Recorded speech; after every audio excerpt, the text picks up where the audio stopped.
Hari ini, saya sudah tidak bisa lagi berhenti diam. Saya tidak bisa tidur tenang di rumah.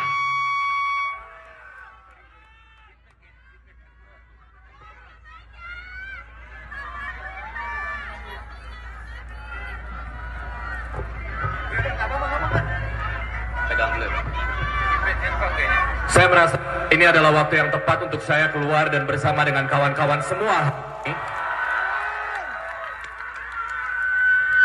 melihat bagaimana MK yang sedang berusaha mengembalikan citranya setelah wajahnya habis porak-poranda di sebelumnya. Dan hari ini kita sudah mendapatkan sebuah keputusan yang sangat kita hormati dari MK. Masih juga berusaha untuk dibegal, masih juga berusaha untuk dijegal. Tadi malam saya menulis sebuah tulisan, kalau Mahkamah Konstitusi sedang melakukan perbuatan yang mengembalikan nobility-nya sebagai konstitusi, lalu hari ini kita mendapatkan kenyataan bahwa itu coba dianulir oleh sebuah lembaga yang katanya adalah wakil-wakil kita semua hari ini. Lantas Anda di dalam ini wakil siapa?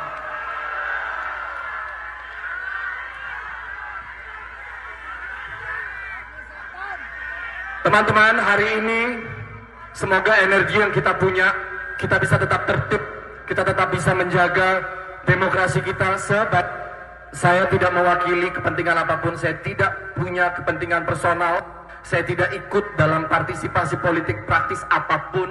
Saya hadir hari ini sebagai rakyat biasa bersama teman-teman semua, tidak mewakili siapapun selain suara orang-orang yang gelisah hari ini melihat demokrasi kita seperti ini. Ini bukan negara milik keluarga tertentu.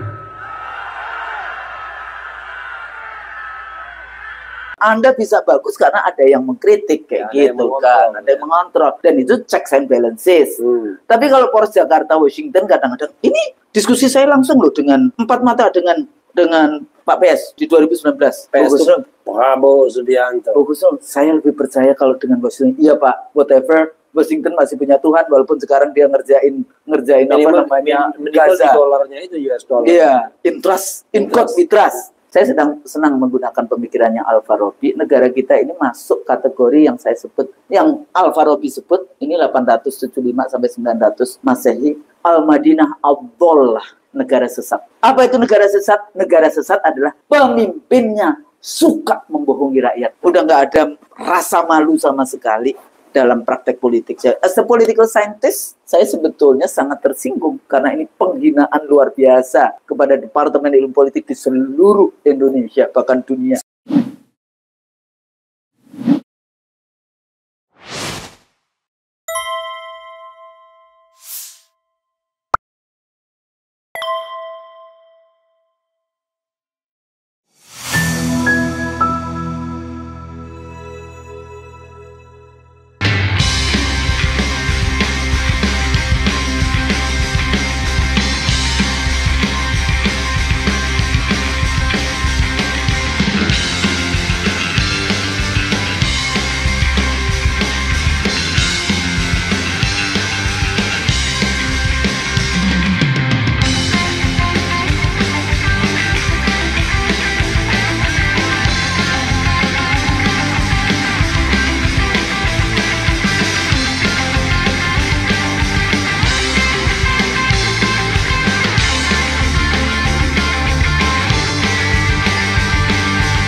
Saya ingin Mbak Husnul memberikan rekomendasi apa saja yang harus kita perbaiki di masa depan dalam sisi election ini.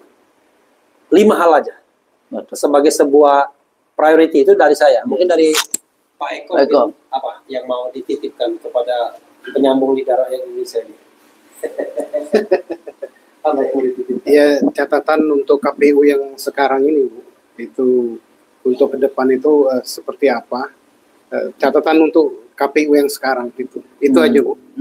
Saya pertanyaan Pak Eko, apakah KPU sekarang punya moral standing, legal standing, kalau legal standing kok social standing, ya kan?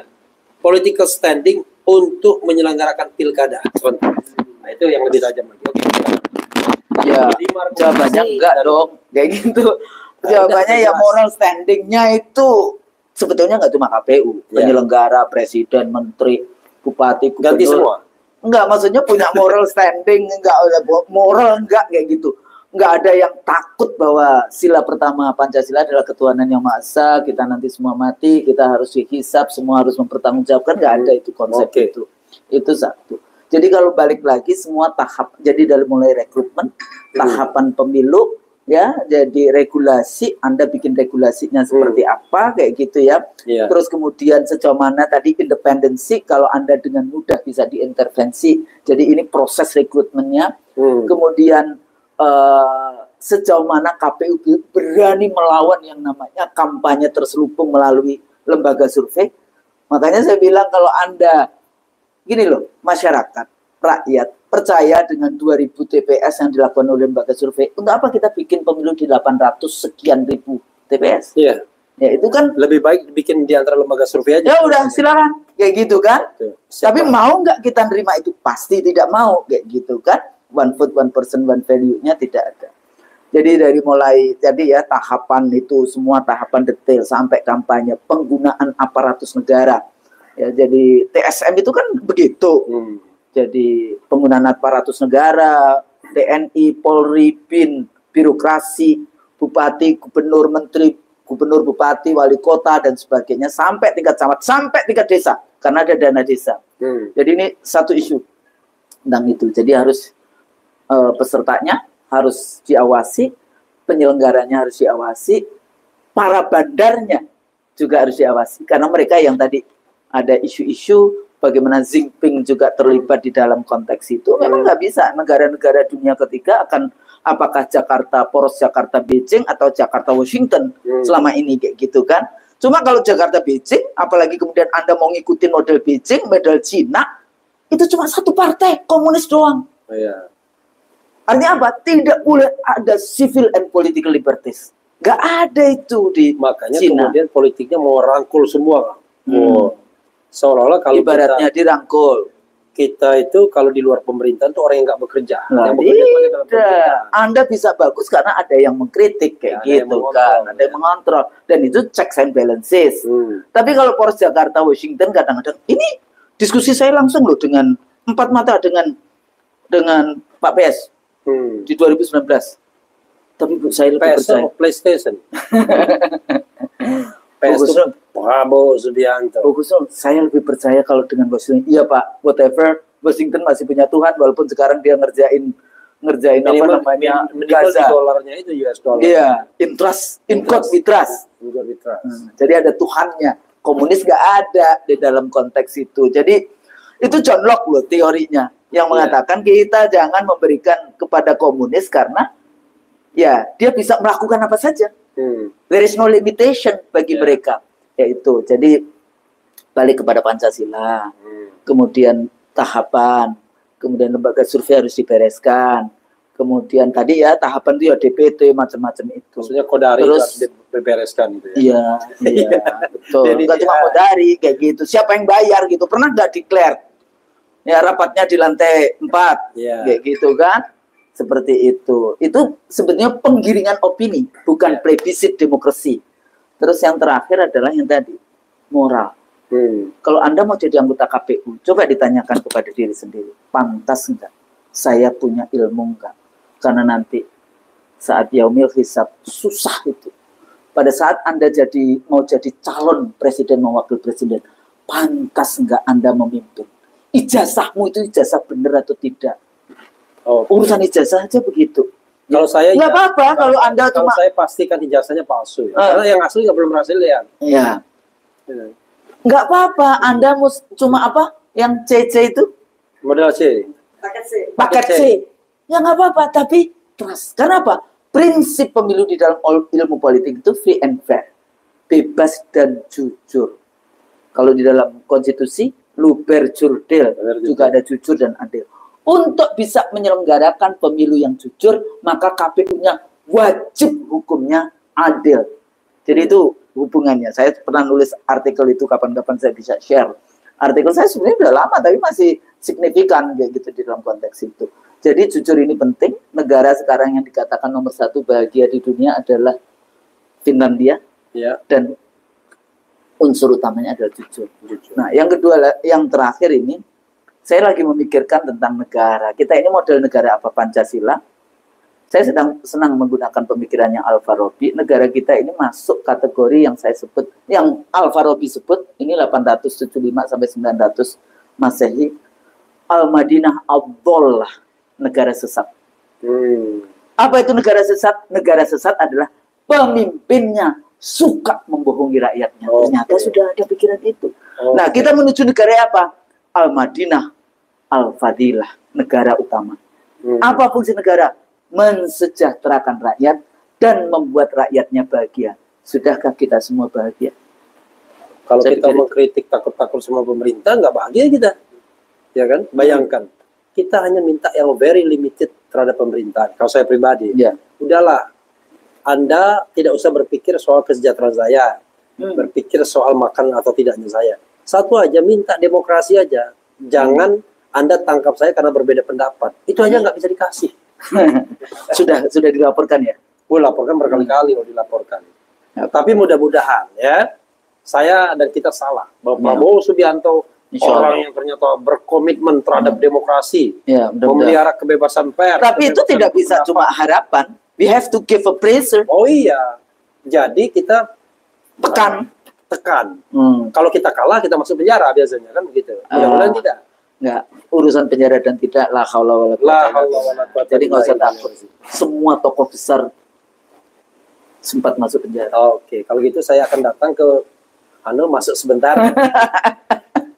Betul. Saya pikir itu jadi saya nggak tahu 5 atau berapa, tapi balik lagi apa cita-cita dari para pendiri bangsa kita waktu itu, negara Pancasila itu seperti apa? Ayo kita duduk bukan menjadi rebutan ajang kekuasaan anak, istri, matu, anak.